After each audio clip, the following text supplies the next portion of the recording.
What's up, everybody? It's your man, Uncle Kurt from Triad Hip Hop Podcast, here with another segment that we call Lost in Thought. So today, I just want to talk a little bit about a man that we just lost, Congressman John Lewis. A lot of people, especially a lot of young people who don't pay attention to, politics and people who are trying to make a difference. This man was really heavy in the game of making a voice for the people. You know what I mean? So I just want to talk a little bit about him because, I think it's important that we celebrate people like him for what they did in his life. You know what I mean? So first of all, he was born in 1940 in Troy, Alabama, in the deep segregated South. You know what I mean? The deep racist South. You know what I mean? Which is still a lot of that shit going on in Alabama. But imagine being in Alabama in 1940, coming up in that. I don't even know. I don't even know if I could have, hacked that. You know what I mean? I don't even know if I could have handled it. But, it's one of those things where, he was one of those people who said, I don't care what's going on around me. I'm going to be a voice for the people. I'm going to stand up and I'm going to speak out. And I love that about him. And it's, if y'all hear anything in the background, it's just a little rainy right now, but I apologize. Right now it seems to be slowing down, but hopefully it'll stay like this. But anyway, so, he's always been a voice for the people, especially young people. In his 20s, he joined a group called SNCC, which is the Student Nonviolent Coordinating Committee. SNCC.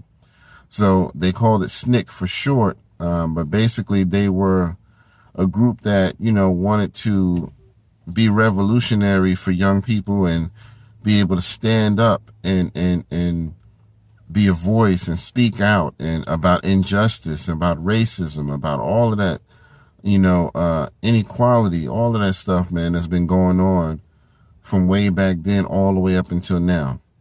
So in his 20s, he joined SNCC and became the chairman of SNCC from 1963 to 1966.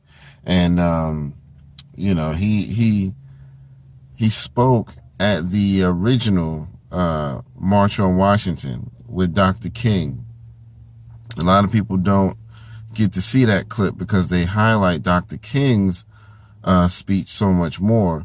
Now, if you're lucky, you may have seen it, but what I'm going to do, let's go ahead and check out that clip right now so you can see what I'm talking about because, he was there and he was like, this is not what we need to be doing. We not having this.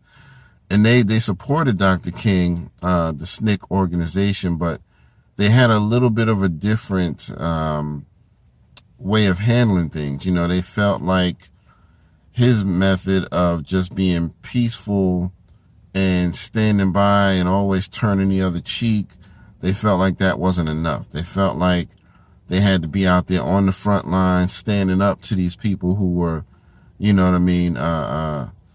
spreading this injustice and racism and just overall ignorance and whatnot, and just treating people unfairly just because of their race. So people like SNCC, they wanted to stand up against that and say, we're not going to have that. You know what I mean? Just like what we're dealing with right now in 2020. You know what I mean? We need more people out here protesting, speaking out, not being scared to say what the fuck it really is. You know what I mean? Excuse my language, but we need more people to do that. And that's why I try to use my platform with the podcast so that we can speak out, you know what I mean, and have a voice that may one day be heard by somebody else. You know what I mean? So let me just say, you know, before I go any further, thank you for anybody who's watching this, and you know, hopefully, you know, this helps to resonate with somebody else. But anyway, let's take a look at, you know, John Lewis's original speech back in believe it was 64, was it? I may be wrong on the year, I apologize, but let's take a look at the original speech that he did on the March on Washington, and then we'll come back and talk a little bit more.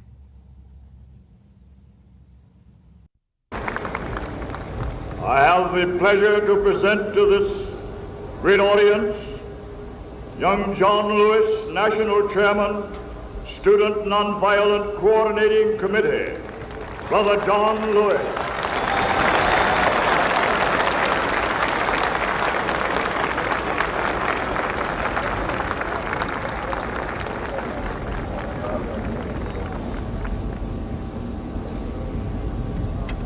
We march today for jobs and freedom, but we have nothing to be proud of, for hundreds and thousands of our brothers are not here, for they're receiving starvation wages or no wages at all.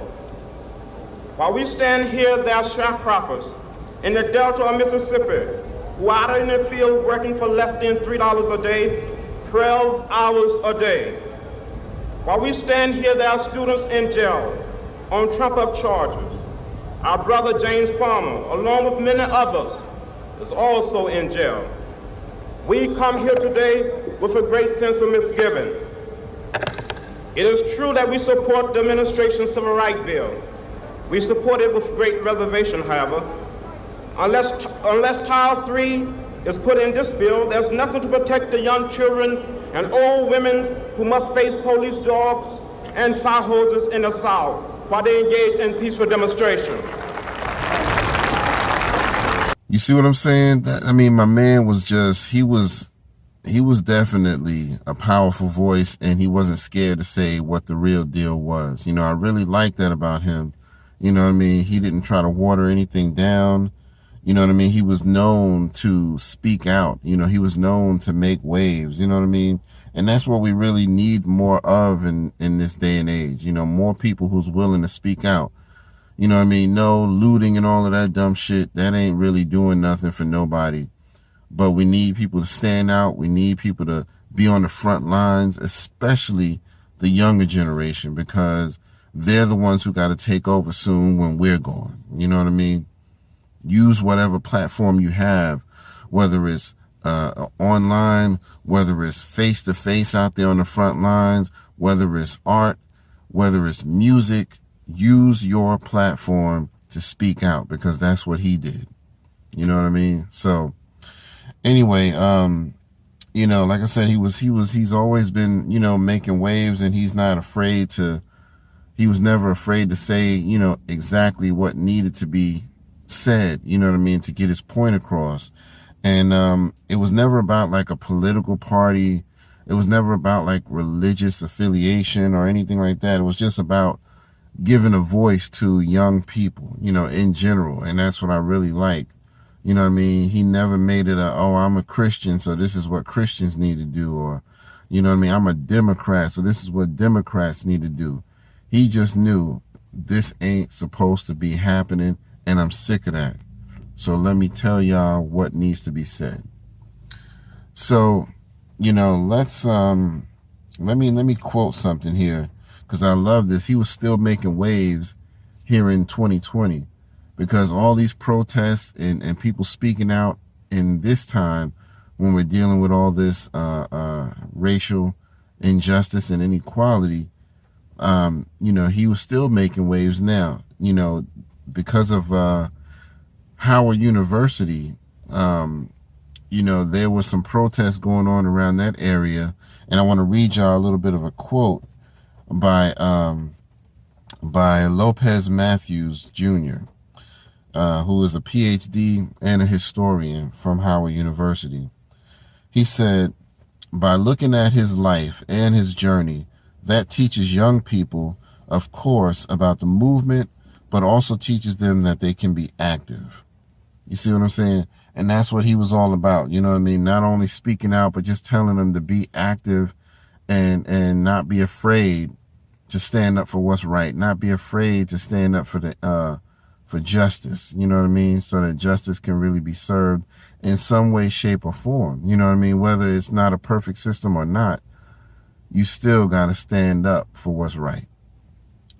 So, now I want to fast forward a little bit, and so we can check out the clip that was from 50 years later at the next March on Washington, that happened when President Obama was in office. John Lewis spoke there too. And, it was it was a good thing because, you don't see too many people who could have been at such a historic event back in the 60s and then to live to be at another historic moment just like it 50 years later. Now, it's sad because we still have to tackle this issue, but the fact that even in his older age, he was willing to say, let's have a voice. Let's speak out. Let's say what needs to be said, period. You know what I mean? So let's check out his speech during the Obama presidency and legacy, and let's see, what he had to say about everything that's going on in this day and age. And we'll be right back. Sometimes I hear people saying nothing has changed, but for someone to grow up the way I grew up in the cotton fields of Alabama, to now be serving in the United States Congress, makes me want to tell them, come and walk in my shoes. Come, walk in the shoes of those who were attacked by police dogs, fire hoses, and nightsticks, arrested and taken to jail. I first came to Washington in the same year that President Barack Obama was born to participate in the Freedom Ride. In 1961, black and white people could not be seated together on a Greyhound bus. So we decided to take an integrated fashion ride from here to New Orleans, but we never made it there. Over 400 of us were arrested and jailed in Mississippi during the Freedom Ride. A bus was set on fire in Anniston, Alabama. We were beaten and arrested and jailed, but we helped bring an end to segregation in public transportation. I came back here again in June of 1963 with the Big Six as the new chairman of the Student Nonviolent Coordinating Committee. We met with President Kennedy, who said the fires of frustration were burning throughout America. In 1963, we could not register to vote simply because of the color of our skin. We had to pay a poll tax, pass a so-called literacy test, count the number of bubbles in a bar of soap, or the number of jelly beans in a jar. Hundreds and thousands of people were arrested and jailed throughout the South for trying to participate in the democratic process. Medgar Evers had been killed in Mississippi, and that's why we told President Kennedy we intended to march on Washington to demonstrate the need for equal justice and equal opportunity in America. So as you can see, Congressman Lewis was still doing his thing in this new millennium, and he was still speaking out, and he was still saying what needed to be said. So I really like that about him, man, because we need a wake up call for these young people, man. This is a wake up call for all of you young people. We need you to stick around so that you can have stories like this about how you stood up and did what's right. You know what I mean? We need you to be a voice for the next generation. You know what I mean? So we want you to be able to be someone that we can look back and celebrate. You know what I mean? Anybody, whether it's me or somebody else celebrating you, we need somebody to celebrate you like we celebrate those people who were young and tried to do something right and speak out like your Nipsey Hussles, you know what I mean? Your people like Kendrick Lamar, you know, those people speak up with their platforms, and I love that. And you know, we want to be able to celebrate you, you know, like we celebrate anybody else. You know what I mean? Like we celebrate John Lewis and people like Stokely Carmichael. You know, people like H. Rap Brown. You know what I mean? People like Huey P. Newton. You know what I mean? Like I said, Nipsey Hussle. People who made a voice when I was coming up, like Chuck D from Public Enemy. You know what I mean? Professor Griff. You know what I mean? Sister Soldier. People who were not afraid to stand right in the face of injustice and say, I'm not having it, period. I'm not having it. And you know what I mean? Sometimes, you know, people don't like that. People don't like when you make waves. You know, they always about, a lot of people are just, calm down, we don't want to make any waves. Nah, we sometimes we do need to make some waves. Sometimes we do.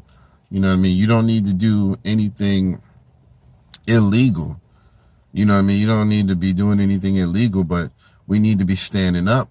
We need to be speaking out, and we need to be heard, period.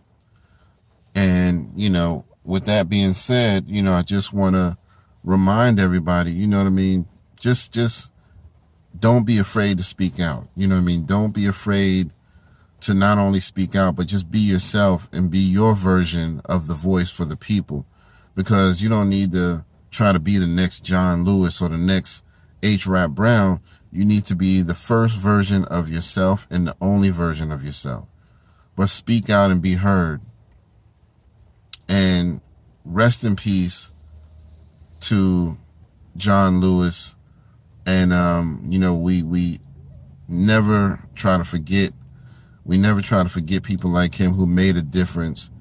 And we just want to wish his family well and send our deepest condolences to his family and friends and the people who had a chance to be in the middle of his fight, in the middle of his experience, you know what I mean, who actually benefited and resonated from him.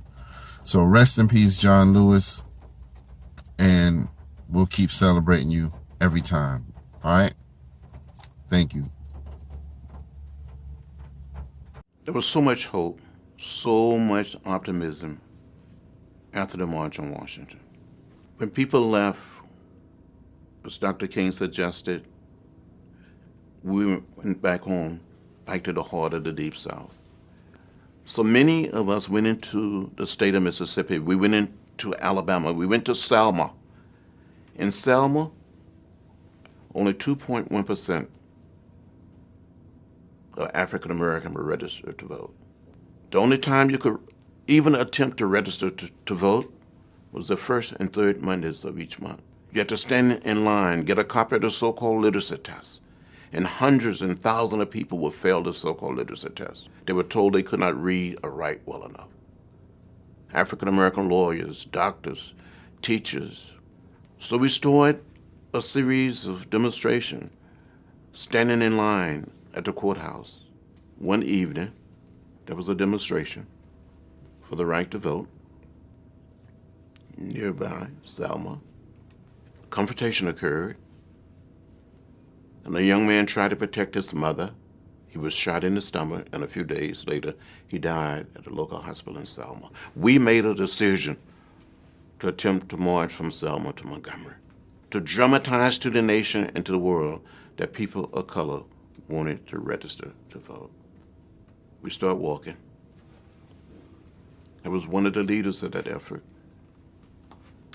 I was wearing a backpack before it became fashionable to wear backpacks. In this backpack, I had 2 books. I thought we were going to be arrested and that we were going to go to jail, so I wanted to have something to read in jail. I wanted to have something to eat in that backpack. I had an apple and I had an orange. Since I thought we were going to be arrested and go to jail, and I'd be in jail with my friends, my colleagues, and neighbors, I wanted to be able to brush my teeth. I had toothpaste and toothbrush. We get to the highest point on the Edmund Pettus Bridge. Down below, we saw a sea of blue, Alabama State Troopers. And we continued to walk. We came within hearing distance of the state troopers. And a man spoke up and said, "I'm Major John Cloud of the Alabama State Troopers. This is an unlawful march. It would not be allowed to continue. I give you 3 minutes to disperse and return to your homes or to your church. And a young man walking beside me by the name of Jose William from Dr. King's organization said, "Major, give us a moment to kneel and pray." Before we can pass word back for people to kneel and pray, the major said, "Troopers, advance." And you saw these men putting on their gas masks. They came toward us, beating us with nightsticks, trampling us with horses, and releasing the tear gas. Was hit in the head by a state trooper with a nightstick. My legs went from under me. I thought I saw death. I thought I was going to die. I thought it was the last nonviolent protest for me. I don't recall how I made it back across that bridge, across the Alabama River, through the streets of Selma, back to that little church. But I do recall being back at the church. It's full to capacity. More than 2,000 people on the outside trying to get in to protest what had happened. And someone asked me to say something, and I stood up and said something like, "I don't understand it. How President Johnson can send troops to Vietnam and cannot send troops to Selma, Alabama to protect people who only desires to register to vote."